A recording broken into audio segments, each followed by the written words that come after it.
Halo, salam sehat dan kembali lagi di channel gua. Ini tengah minggu hari Rabu dan kita kali ini akan ke seri A ya, karena nggak terlalu sering-sering juga gua bahas atau kita membahas konten dari seri A. Kebetulan ada hasil yang cukup cukup apa ya, cukup menarik lah untuk dibahas. Mungkin tidak menarik bagi Milanisti karena memang semalam Milanisti kalah cukup menyakitkan ya, kalah 4-0, dihajar lebih tepatnya sama Lazio dengan skor yang cukup mencolok ya, 4 gol tanpa balas. Dan bukan hanya berhenti di sini sebenarnya, kalau kita lihat ini merupakan rentetan hasil buruk AC Milan selepas Piala Dunia. Jadi setelah Piala Dunia mereka tampil udah 4 kali ya main di Serie A. Memang mereka di pertandingan pertama setelah Piala Dunia awal tahun ini dibuka dengan kemenangan, ya sebenarnya juga nggak meyakinkan ya, walaupun menang 2-1 dari Salernitana. Kemudian turun seri 2 kali melawan Roma dan juga Lecce. Bahkan lawan Roma mereka unggul duluan 2-0 kemudian menyusul. Nah, sedangkan ketika melawan Lecce mereka tertinggal lebih dulu 2-0 baru nyusul. Jadi kebalikannya lawan Roma. Baru terakhir mereka kalah dari Lazio dengan skor yang sangat mencolok ya, dengan skor 4-0. Nah, yang menarik juga apa? Yang menarik dengan hasil ini, persaingan di papan atas Serie A menjadi semakin seru, semakin panas, semakin sengit. Ditambah juga ada drama-drama dengan dihukumnya Juventus minus 15 poin sehingga mereka harus terlempar ke peringkat bawah. Jadi peringkat atas ini rapat ya. Nanti gua akan share di sini mungkin klasmen ini bagaimana di luar Napoli ya. Napoli memang sangat jauh di atas dengan 50 poin, tapi di luar itu peringkat 2 sampai dengan peringkat ke-6 bahkan Atalanta itu hanya dipisahkan 3 poin. Bahkan kalau kita kecilkan lagi, kita kerucutkan lagi, peringkat kedua Milan dengan peringkat Roma 5, jadi 2 3 4 5 itu hanya dipisahkan oleh 1 poin.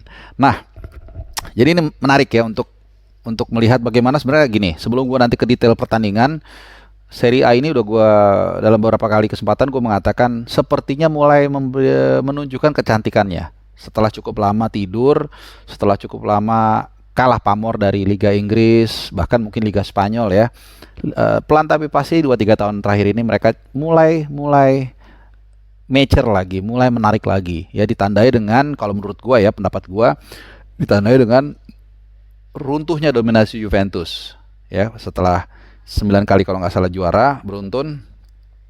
Kemudian Inter Milan memutus rantai tersebut, lalu kemudian Milan musim lalu bahkan juga kejar-kejarannya seru 2 musim terakhir, dan musim ini kelihatannya juga akan kembali bukan Juventus. Bukan gua benci Juventus, enggak, tapi for the sake of the Serie A ini penting juga untuk ada dinamika, fluktuasi, juara berganti dan sebagainya, karena menjadi monoton dan tidak menarik kalau juaranya itu-itu aja seperti di Bayern Munchen. Ya nggak apa-apa 1-2 tim dominan 2-3 kali juara, tapi habis itu kemudian ganti. Ini menurut gue lebih seru, walaupun kesalahan atau fenomena tersebut bukan salahnya Juventus, tapi memang bisa juga kita finger points kepada klub-klub lain yang nggak berbenah. Nah, oke. Kita ke pertandingan ini, jalannya pertandingan. Jadi ini kalau kita runut ya dari awal musim ini benar-benar penurunan yang sangat drastis ya di skuadnya Stefano Pioli. Jadi mereka 2 kali berturut-turut dengan kalah dengan skor yang sangat besar. Ketika di Super Italiana atau Super Coppa yang main di Arab Saudi ya, di King Fahd, itu mereka dihajar 3-0 oleh Inter Milan. Sebenarnya di sini udah kelihatan ya, masalah utama dari Milan ini lini belakang. Bukan hanya sekedar masalah kebobolan ya. Setiap tim pasti pernah kebobolan dan nggak sekali 2 kali. Cuman cara mereka kebobolan atau bertahan itu sangat rapuh di lini belakang mereka ketika menghadapi Inter, itu kelihatan banget. Ketika menghadapi Roma juga sebenarnya udah mulai kelihatan ya. Cuman mungkin Roma katakanlah ya slightly better lah dibandingkan Lecce atau dibandingkan mungkin Salernitana. Tapi kalau kita lihat ketika mereka menghadapi Inter Milan itu benar-benar kelihatan banget lini belakang mereka bobrok. Skill individunya juga berapa kali melakukan kesalahan-kesalahan yang fundamental. Salah satu juga masih ingat gol ketiganya Lautaro Martinez itu purely menurut gue kesalahan dari Fikayo Tomori yang salah menjaga arah gerak dari Lautaro Martinez, which is ini adalah sangat sangat dasar dan sebenarnya sangat bisa di apa namanya ditanggulangi ya, tapi itu tidak terjadi. Jadi yang jelas memang Milan sangat sangat parah banget ya. Jadi dari setelah Piala Dunia intinya mereka hanya menang sekali ketika menghadapi Salernitana dan selalu kebobolan. Ya termasuk juga mereka tersingkir dari dari Coppa Italia dari Torino yang bermain 10 orang. Ya, jadi something very very serious happen di tubuh AC Milan, terutama lini belakang ya, gue tegaskan. Karena mereka itu yang gue bilang selalu kebobolan. Nah, pertandingan terakhir ini juga semakin menegaskan, semakin parahnya lini belakang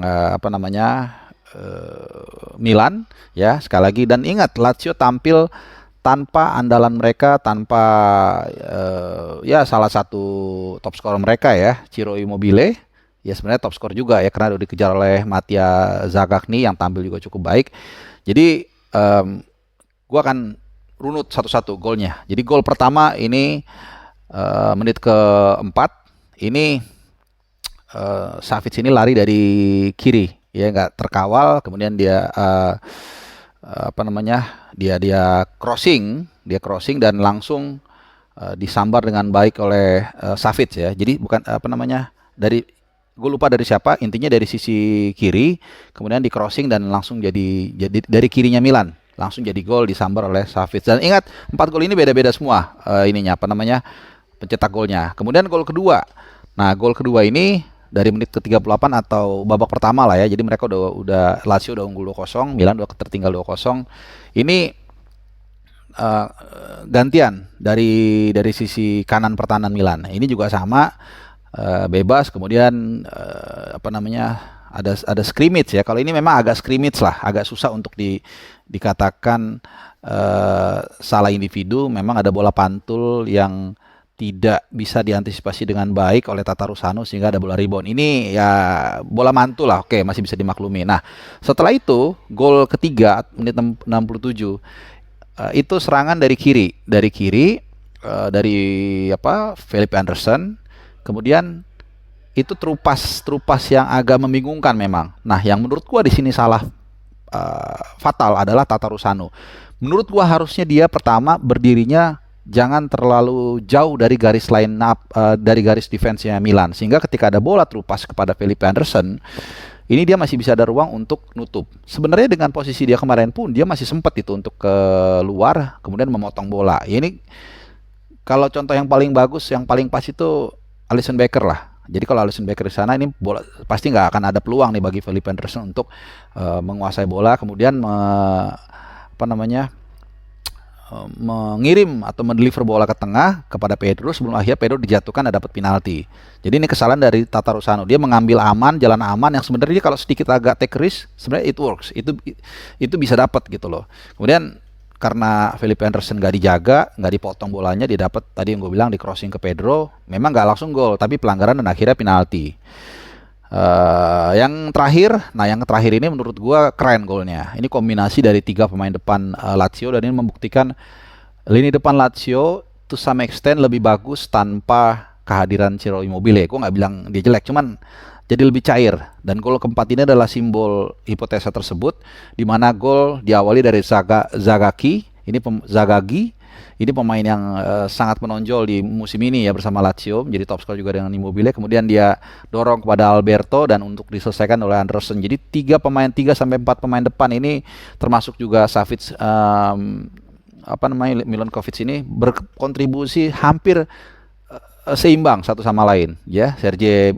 Milankovic-Savic, kemudian Zagagi, kemudian juga Felipe Anderson, dan juga Luis Alberto yang menjadi eksekutor penalti. Nah, dengan hasil ini seperti yang gue sampaikan tadi, persaingan di papan atas ini menjadi sangat ketat dan menjadi sangat seru. Artinya bukan hanya fans-fans tersebut yang sedang blossom, sedang berbunga-bunga ya, karena punya harapan untuk mungkin kalau Scudetto lain cerita ya, karena memang cukup jauh Napoli di atas, walaupun apapun bisa terjadi, ini baru setengah musim, tapi setidaknya harapan untuk bisa bersaing di papan atas itu menjadi sangat besar. Meski memang ada data yang mengatakan Campione di Inferno ini peluang untuk juaranya ini cukup besar ya, sehingga memang Napoli kelihatannya memang ini fenomena yang unik ya. nggak tahu apakah ada hubungannya dengan tahun ini tahunnya Argentina, dengan Argentina juara, kemudian juga Napoli kita tahu bekas klubnya Maradona akan juara, kita nggak tahu. Tapi 12 poin dengan Milan, dan Milan pun sekarang lagi terseok-seok. Rasa-rasanya gua nggak akan mengatakan Napoli akan kembali ke setelan pabrik. Gua rasa dia akan tetap dengan setelan racingnya sekarang dan bisa melaju untuk menjadi juara ya. Ini prediksi gua, I can be wrong ya.